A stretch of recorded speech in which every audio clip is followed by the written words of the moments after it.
À quelques heures de la grande présentation de la saison 2025, organisée à Londres dans le cadre des 75 ans de la Formule 1, eh bien on s'est dit que c'était le bon timing pour passer en revue les petits jeunes qui feront leur début cette année. Alors la présentation des rookies 2025, ça commence maintenant.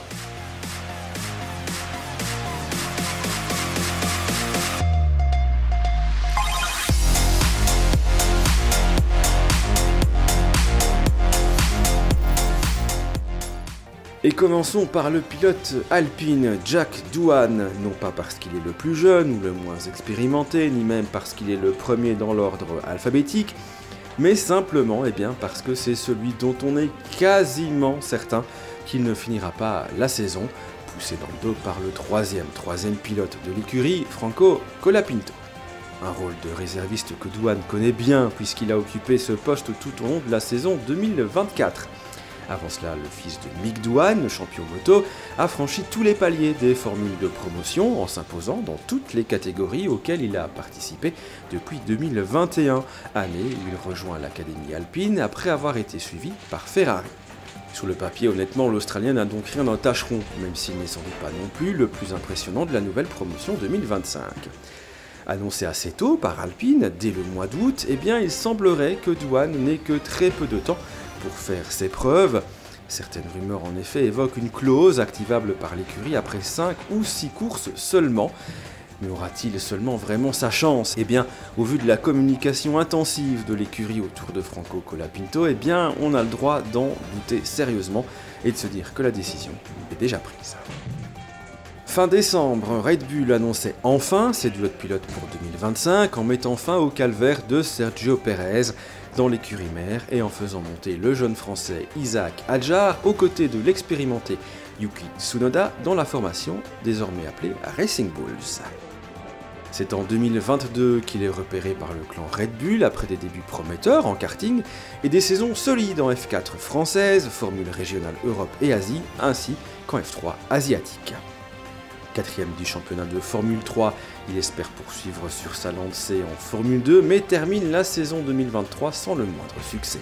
Cela n'empêche pas Red Bull de lui renouveler sa confiance pour 2024, et a raison, puisqu'il va s'imposer à 4 reprises et monter 8 fois sur le podium, en jouant le titre jusqu'à la toute dernière course face au futur pilote Sauber Audi, le Brésilien Gabriel Bortoleto.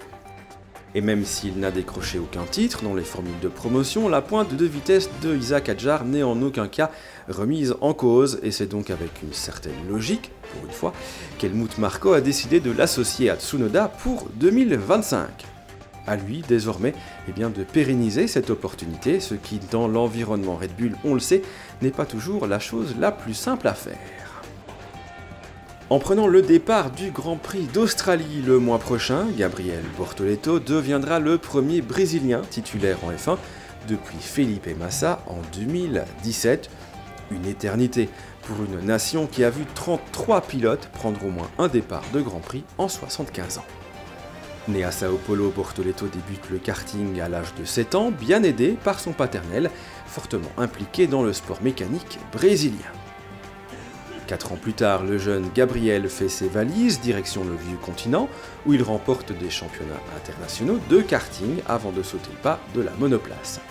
Depuis, il s'est imposé partout où il est passé, depuis la F4 italienne jusqu'à la Formule 2 l'an dernier, largement suffisant pour attirer l'œil aiguisé d'un certain Fernando Alonso et sa structure de management.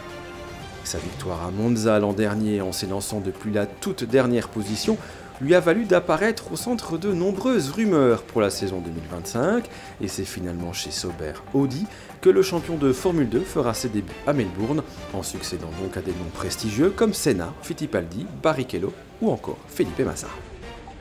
Et on passe maintenant au baquet qui était sans doute le plus convoité, celui du septuple champion du monde Lewis Hamilton. Hamilton qui avait très tôt annoncé son passage chez Ferrari pour 2025. Et rapidement, le nom du jeune Kimi Antonelli a émergé. Et malgré des rumeurs insistantes autour de la possible arrivée de Max Verstappen, c'est finalement le rookie et protégé de Toto Wolff qui sera l'équipier de George Russell en 2025. Champion européen de karting en 2020, il débute en monoplace l'année suivante. Il remporte la F4 italienne, allemande et la Formule régionale avant de terminer 6ème de sa première campagne en Formule 2 en 2024 au sein d'une écurie Prema en délicatesse. Considéré comme un talent générationnel, il pourrait devenir le premier Italien à remporter un Grand Prix depuis Giancarlo Fisichella en 2006, l'année de sa naissance. Pour les deux prochains pilotes, débutons tout d'abord par une petite précision puisqu'il ne s'agit techniquement pas de rookies. En effet, pour avoir ce statut, il faut avoir participé à moins de 3 Grands Prix, ce qui n'est pas le cas d'Oliver Berman qui a roulé à Jeddah pour Ferrari, ainsi qu'à Bakou et Sao Paulo pour Haas. Pilote de réserve pour Ferrari et Haas donc en 2024, le Britannique sera titulaire à plein temps la saison prochaine. Nul doute d'ailleurs que son intérim au pied levé chez Ferrari, en remplacement de Carlos Sainz convalescent à Jeddah, n'est pas étranger à cette promotion. 7ème pour son premier Grand Prix, sans avoir eu le loisir de préparer méthodiquement son week-end, le tout sur une piste qui, à défaut d'être particulièrement intéressante, est plutôt compliquée à aborder. Voilà de quoi redorer un CV qui, sans être mauvais, n'est pas non plus le plus impressionnant. Champion de F4 allemande et italienne en 2021, le jeune anglais rejoint alors la Ferrari Driver Academy et participe au championnat de Formule 3 avec le team Prema, une saison qu'il terminera 3ème derrière Maloney et Victor Martins, en s'étant battu pour le titre jusqu'au dernier Grand Prix. Suffisant pour aller en Formule 2 l'année suivante, toujours avec Prema. Vainqueur à 4 reprises, il sera promu pilote de réserve Ferrari pour la saison 2024. Alors qu'en F2, eh bien, il connaît une saison plutôt délicate, puisque Prema est en difficulté avec la toute nouvelle monoplace.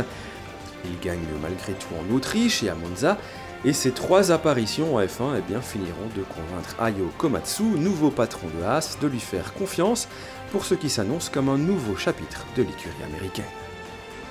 Et on termine ce tour d'horizon avec le néo-zélandais Liam Lawson, le plus expérimenté des petits nouveaux avec 11 départs entre 2023 et 2024.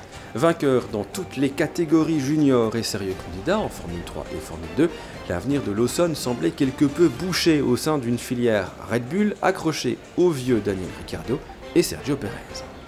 Pourtant, son passage chez AlphaTauri en 2023, en remplaçant au pied levé du dit Ricciardo blessé, eh bien, va le remettre sur le radar et en faire une vraie menace pour l'Australien en 2024. À nouveau parachuté dans le baquet de la petite Scuderia, Liam Lawson a convaincu les patrons de Red Bull d'en faire l'équipier de Max Verstappen pour 2025. Une position peu enviable tant le quadruple champion du monde n'a fait qu'une bouchée de ses voisins de garage jusqu'ici. Vainqueur de sa première course dans chaque catégorie qu'il a intégrée avant la Formule 1, le néo-zélandais aura donc fort à faire, particulièrement en début de saison, sur des circuits qu'il ne connaît pas. Voilà, vous connaissez maintenant un petit peu mieux les nouvelles recrues de cette promotion 2025. Nous on se retrouve très vite pour de nouvelles aventures.